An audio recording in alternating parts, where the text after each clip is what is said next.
juga bukan tentang sebuah sensasi.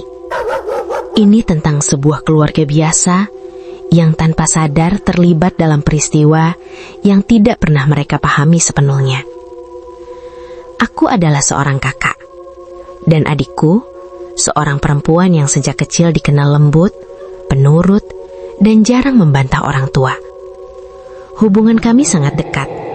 Ia sering berbagi cerita, terutama tentang rumah tangganya. Dan justru dari ceritanya itulah aku mulai menyadari bahwa tidak semua pernikahan yang terlihat sempurna benar-benar aman dari bahaya. Awalnya kehidupan adikku berjalan seperti kebanyakan perempuan lain. Ia menikah dengan seorang pria yang dikenal mapan, sopan, dan disegani. Di mata orang-orang, suaminya adalah sosok ideal. Usahanya besar, tutur katanya tenang, dan ia selalu terlihat menjaga keluarganya. Tak ada yang aneh pada awal pernikahan mereka. Semua tampak normal, bahkan membahagiakan. Sampai suatu hari, adikku mulai bercerita tentang hal kecil yang menurutnya mengganggu, tapi belum berani ia anggap serius. Ia sering mengalami sakit kepala hebat di malam hari. Bukan sakit biasa, melainkan rasa nyeri yang datang tiba-tiba dan hilang tanpa sebab jelas. Anehnya, sakit itu selalu muncul di waktu yang sama dan selalu menghilang ketika suaminya tertidur lebih dulu. Aku sempat menganggap itu hanya kelelahan atau stres. Namun bulan demi bulan berlalu, keluhan itu tidak pernah benar-benar hilang. Ia sudah memeriksakan diri ke dokter. Namun hasilnya selalu sama, tidak ada penyakit apapun. Seiring waktu, adikku mulai melihat keanehan lain dari suaminya. Ia sering terbangun di malam hari dan mendapati suaminya tidur dalam keadaan yang tidak biasa. Kadang tanpa pakaian, kadang mengigau, dan sesekali berbicara sendiri seolah sedang berbincang dengan seseorang yang tak terlihat.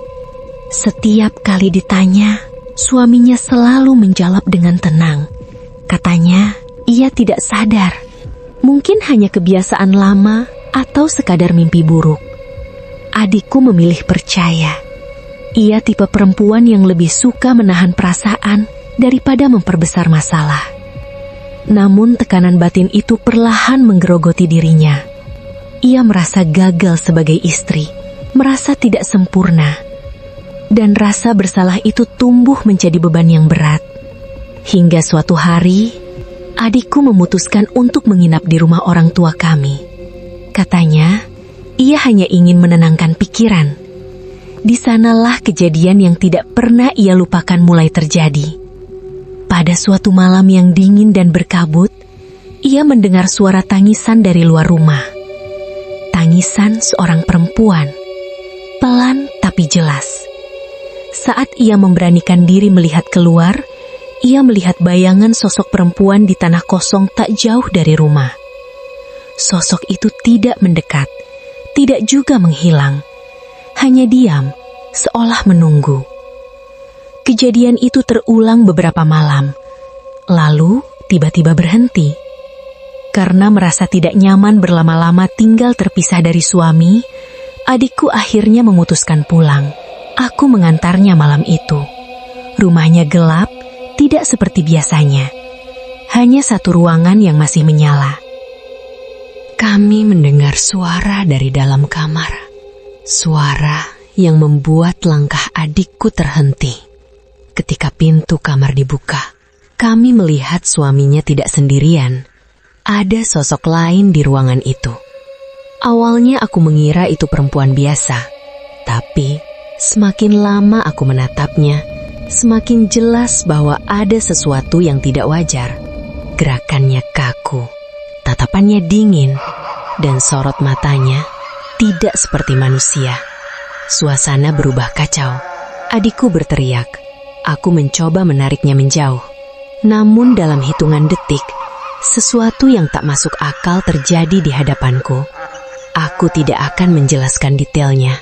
Yang pasti, malam itu menjadi malam terakhir aku melihat adikku dalam keadaan hidup. Keesokan harinya, aku ditemukan pingsan. Banyak hal yang tidak bisa kujelaskan secara logis. Bahkan ceritaku sendiri dianggap sebagai halusinasi. Beberapa waktu setelah kejadian itu, adikku ditemukan meninggal di kamar tidurnya. Pihak berwenang menyebutnya sebagai kematian biasa. Tidak ada yang mencurigakan. Tidak ada penyelidikan lanjutan. Namun aku tahu, apa yang kulihat malam itu bukan mimpi.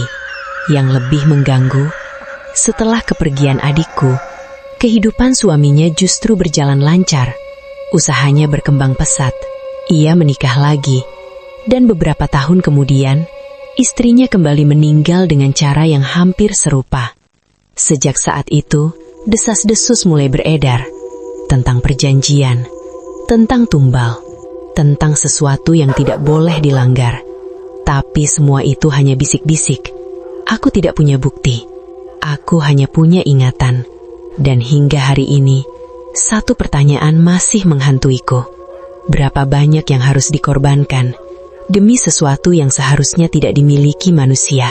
Kalau kamu penasaran dengan cerita horor selanjutnya, jangan lupa subscribe, like, dan tekan tombol loncengnya supaya nggak ketinggalan kisah berikutnya. Dan kalau kamu punya pengalaman seram atau kejadian aneh yang pernah kamu alami, boleh dibagikan di kolom komentar. Siapa tahu ceritamu jadi kisah horor selanjutnya di channel ini.